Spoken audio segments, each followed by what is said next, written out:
السلام عليكم بنات، كي دايرين؟ لاباس عليكم؟ بخير؟ نتمنى ان شاء الله تكونوا بالف خير وبصحه جيده. مرحبا بكم في قناه حسنيه بيوتي اللي كتجيب لكم دائما وصفات طبيعيه. هاد الوصفه ديال اليوم ان شاء الله كنتمنى تعجبكم. المهم البنات قبل ما نبدا معكم ان شاء الله هاد الوصفه نقول لكم لاش كتليق. بغيت البنات اللي اول مره يشوف القناه يشترك فيها ويفعل الجرس باش ديما يبقى توصل بالجديد، وما تبخلوش عليا بلي لايك وبطبيعه الحال الكومونتيرات الزوينه ديالكم. كيف ما كنقول لكم دائما في اي فيديو سواء كانت ايجابيه او لا سلبيه ما عنديش مشكل، كل واحد كيعبر على الراي ديالو، وكنتمنى تبارطاجيو الفيديو مع الناس والاحباب والاصدقاء ديالكم باش هكا تعمل فائده.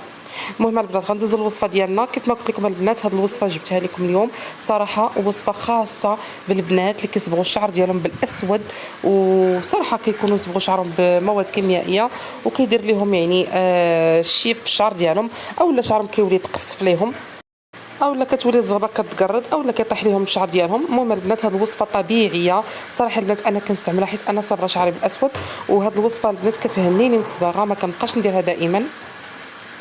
صراحه البنات هاد الوصفه كنستعملها مره في الشهر وكيبقى لي الشعر ديالي اسود، يعني الا شفتو كتقولوا يعني بحال يلا مصبوغ، اولا يعني شحال من بنت كتسولني كتقول لي يلا صبغه شعرك اولا هكا، يعني واش يلا دايره شي صبغه شعرك. المهم البنات هاد الوصفه كتخلي الشعر فونسي اسود داك الفونسي وكيبقى يبري البنات. المهم البنات بالنسبه لهاد الوصفه هذه كيف ما كتشوفوا معايا في لا فيديو عندي البنات هنا 3 ديال المكونات. اول مكون اللي غنحتاجو اللي هو النواه ديال التمر، يعني العظم ديال التمر. كيف ما غتشوفوا البنات غادي نشدوه ونديروه في واحد الصينيه هكا اولا طاوه ديال الفران، وغادي نخليوها البنات حتى تنطيبوا الخبز ديالنا ونحيدوا الخبز صافي ونطفيو الفران يكون سخون.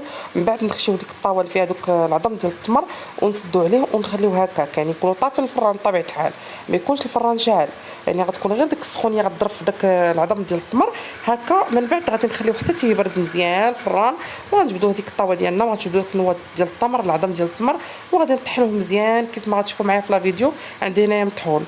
المكون الثاني البنات اللي عندي هنايا هي التكاوته البنات، معروفه كتصبغ الشعر بالاسود صراحه البنات زوينه ومعروفه حتى للشعر، يعني كتساعدوا في التطويل وفي تكثيف الشعر وكتعطي واحد اللمعه اللي زوينه البنات.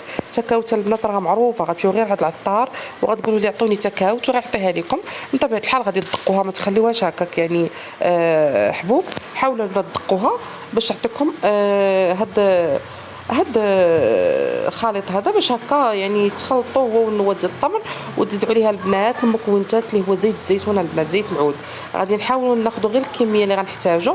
بالنسبه للتكاوت والنواه ديال التمر غادي ناخذوا القياس اللي غيكفانا في الشعر ديالنا سواء كان طويل او لا قصير او متوسط، كل واحد كيدير القياس اللي غادي يكفاه.